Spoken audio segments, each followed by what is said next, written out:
لوح بھی تو، قلم بھی تو، تیرا وجود الکتاب. سبحان اللہ. کہ آپ ہی تختی ہیں، آپ ہی لکھنے والے ہیں قرآن مجید. گنبد آبگی نہ رنگ تیرے محیط میں ہوا، ذرہ ریگ کو دیا تو نے طلوع آفتاب. شوکت سنجر و سلیم تیرے جلال کی نمو، فقر جنید و بایزید تیرا جمال بے نقاب. سبحان اللہ. اور فرمایا اگر رسول اللہ صلی اللہ علیہ وآلہ وسلم سے آپ کو محبت نہیں تو آپ شوق تیرا اگر نہ ہو میری نماز کا امام، تیرا قیام بھی حجاب، تیرا سجود بھی حجاب. تیری نگاہ ناز سے دونوں مراد سبحان اللہ. پھر سے کہو.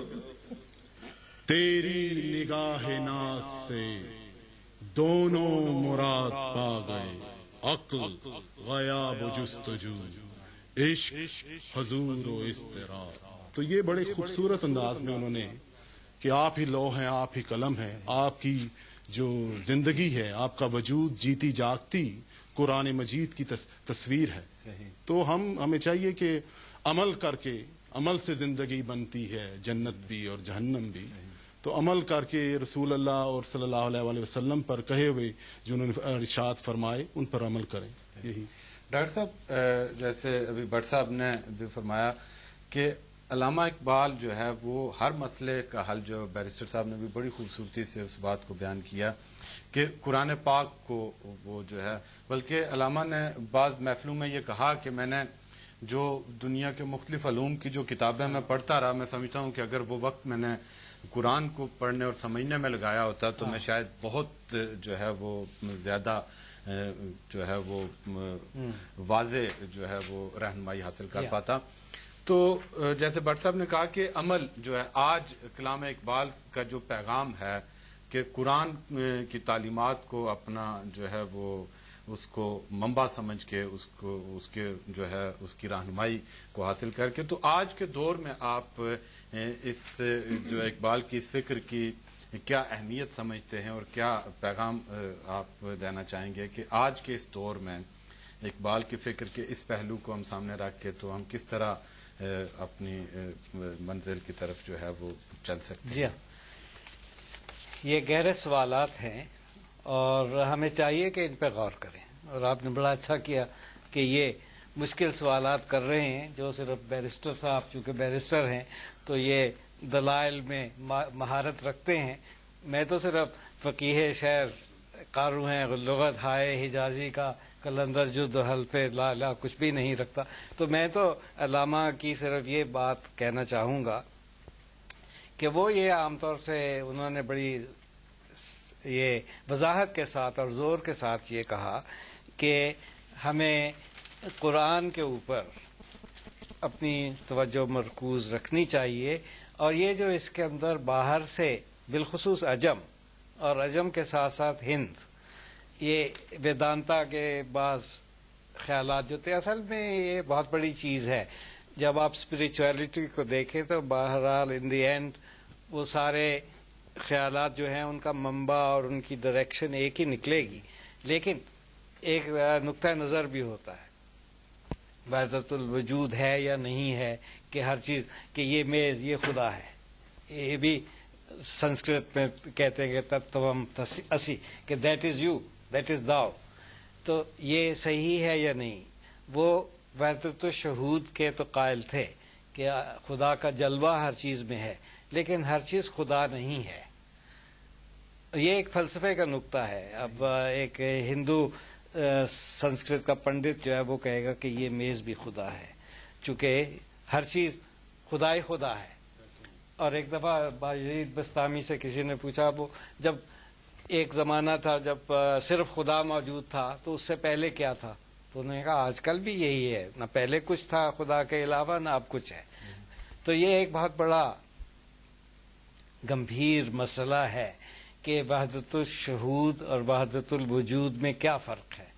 کہ ایک تو یہ ہے کہ ہر چیز خدا ہے، یہ میز بھی خدا ہے، یہ کتاب بھی. دوسرا یہ ہے کہ ہر چیز کے اندر خدا کی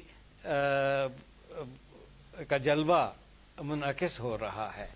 آپ آئینہ دیکھیں تو اس کے اندر جو آپ کو آئینے میں صورت نظر آئے گی، آپ یہ کہہ سکتے ہیں یہ صورت تو وہی ہے جو اس کو دیکھ رہا ہے، اور یہ بھی آپ کہہ سکتے ہیں نہیں یہ اصل میں چیز نہیں ہے، یہ صرف اس کا عکس ہے. تو اس قسم کی چیزیں جو ہیں اس پہ صوفیوں نے ہمیشہ غور و خوض کیا ہے. اور علامہ جو تھے عام طور سے کہا جاتا ہے کہ وہ جو ایک خاص قسم کا تصوف جو تھا، جو کہ زیادہ تر عجم کے خیالات پہ تھا، اس پہ وہ یقین نہیں رکھتے تھے. انہوں نے بہت کہا تمدن، تصوف، شریعت، کلام، بتان عجم کے پجاری تمام، حقیقت خرافات میں کھو گئی، یہ امت روایات میں کھو گئی. تو وہ اصل میں خدا کے اوپر غور کرنے اور فنا فی اللہ ہونے میں انہیں وہ اعتراض نہیں تھا، لیکن وہ یہ کہتے تھے کہ انا جو ہے ان کا یہ فلسفہ ہے کہ سب سے بڑی سپر ایگو جو ہے وہ خدا ہے، لیکن باقی ایگوز جو ہیں وہ اپنی اپنی جگہ قائم بذات ہیں. یہ ضروری نہیں کہ موج جو ہے وہ بحر کے اندر جا کے غائب ہو جائے اور اس کا وجود نہ رہے. موج وہ انہوں نے خود ہی کہا ہے کہ ساحل افتاد گفت گرچہ بسے زیستم، ہیچ نہ معلوم شد آہ کے من چیستم، موجز خود رفتہ تیز خرامی تو گفت ہستم اگر می روم ورنہ روم نیستم. کہ دریا کا کنارہ وہاں بیٹھا ہوا ہے اور گر رہا ہے، شکستہ ہو رہا ہے، اور کہہ رہا ہے کہ میں بہت مدتوں یہاں زندہ رہا ہوں، قائم رہا ہوں، لیکن مجھے یہ معلوم نہیں کہ میں کیوں ہوں.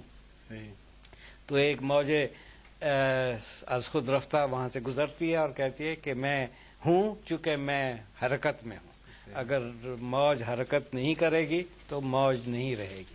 تو وہ چاہتے ہیں کہ تحریک رہنی چاہیے. مطلب وہ جو ہے نا وہ ایک لذت یکتا آئی، ایک لذت پیدا آئی، تو شاخ سے کیوں پھوٹا میں شاخ سے کیوں ٹوٹا. تو ایک لذت پیدائی ہونی چاہیے کہ میں ہوں. تو علامہ کا یہ فلسفہ تھا کہ اپنے آپ کو بالکل گم مت کر دو. تو گفتگو کا سلسلہ جاری رہے گا. ناظرین وقت ہوا ایک چھوٹے سے وقفے کا. علامہ اقبال کے یوم وفات پر یہ خصوصی پروگرام نور ٹی وی کے برمنگھم اسٹوڈیو سے آپ دیکھ رہے ہیں. ہمارے ساتھ رہیے گا. ایک چھوٹے سے وقفے کے بعد ہم دوبارہ آپ کی خدمت میں حاضر ہوتے ہیں. آلات بو علی سین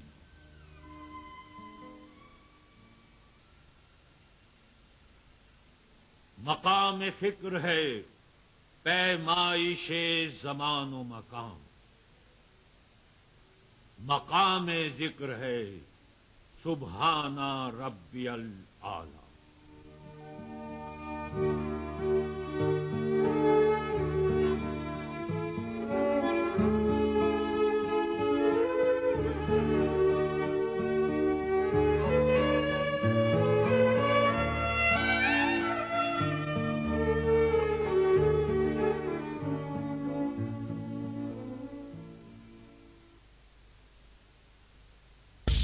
ګرانو کتونکو د نور ټي وي دا اړخه زموږ پښتنو ورونو خویندو او میندو دپاره پروګرام ای نور هر دو دیده بی تو چگونه بینم وی گردنم ببسته از تو کجا گریزم.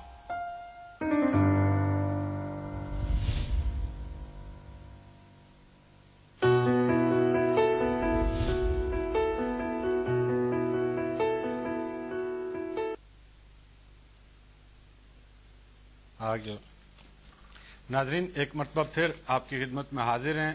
علامہ اقبال کے یوم وفات پر یہ خصوصی پروگرام آپ دیکھ رہے ہیں. ناظرین ہم اس حصے میں پروگرام کے اس حصے میں بات کر رہے ہیں علامہ اقبال کے اسلام کے ساتھ وابستگی، ان کے عشق رسول پہ ہم نے بات کی. ایک واقعہ میں آپ کو سناتا چلوں کہ علامہ ایک دفعہ لندن کسی کانفرنس میں شرکت کے لیے آئے. واپسی پر اسلامی ممالک کی کوئی کانفرنس فلسطین میں ہو رہی تھی، وہاں پر وہ گئے اور اس کے بعد مصر سے واپس ہندوستان چلے آئے. تو کسی محفل میں کسی نے کہا کہ آپ فلسطین تک گئے ہوئے تھے،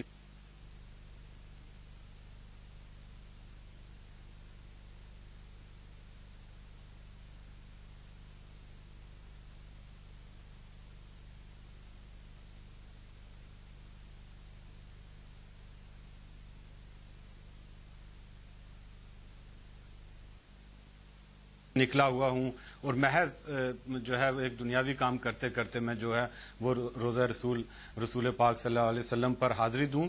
تو یہ ہے علامہ اقبال کے عشق کا مقام. تو گفتگو ہم کر رہے تھے. بیرسٹر صاحب میں آپ کی طرف آتا ہوں. جو سوال میں نے ڈاکٹر صاحب سے کیا تھا کہ آج کے دور میں کیا جو ہم فکر اقبال کی ہم بات تو کرتے ہیں، لیکن کیا ہم نے اقبال کی فکر کو اپنی رہنمائی کا ذریعہ بنایا ہے؟ کیا ہم اقبال کی دیے ہوئے پیغام سے اپنے مستقبل کے جو راستوں کے خد و خال ہیں ان کو واضح کر رہے ہیں، یا ابھی اس پہ کام کرنا باقی ہے اور اقبال کی فکر کو جاننا اور نئی نسل تک اسے پہنچانا ابھی باقی ہے؟ آپ کے پہلے سوال کا جو حصہ ہے کہ کیا ہم اس پر عمل کر رہے ہیں، اگر ہم کر رہے ہوتے تو نتائج ہمارے سامنے ہوتے. صحیح. تو جو نتائج ہمارے سامنے ہیں وہ تو ان کے وہ ایک شعر کے ہے کہ فکر کر ناداں تیری بربادیوں کے داستانے ہیں، چرچے ہو رہے ہیں اور لوگ پروگرام بنا رہے ہیں، اسکیمیں بنا رہے ہیں کہ تجھے ختم کس طرح کرنا ہے. تو فکر کرنے والا کوئی نہیں ہے. بلکہ میں آپ کو یہاں پر ایک چھوٹی سی بات بتاتا چلوں. جب چائنا کے پریزیڈنٹ پاکستان کو وزٹ کر رہے تھے تو انہوں نے کہا کہ لاہور میں جب گئے تو وہاں پر ان کا شالیمار میں عشائیہ تھا، تو انہوں نے کہا عشائیہ سے پہلے آپ مجھے علامہ اقبال کے مزار پر لے جائیں. کہا جی آپ علامہ اقبال کے مزار؟ کہتے ہیں ہاں. اس نے کہا کیوں آپ جانا پسند کریں گے؟ اس نے کہا because I borrow my philosophy from him. تو وہ جو کیا ہے، وہ اقبال نے کیا کہا؟ نگاہ بلند سخن دل نواز جاں پرسوز، یہی ہے رخت سفر میر کارواں کے. اب مجھے بتائیے کہ جہاں کہیں انسانوں نے اس کو لیا ہے انہوں نے اپنے اپنے محدود میدان میں ترقی کی. لیکن میرا خیال ہے کہ اقبال کو سمجھنے کے لیے جو ڈاکٹر صاحب نے جس طرح سے چھیڑا، میں ان کا بہت مشکور ہوں. انہوں نے جو ٹرم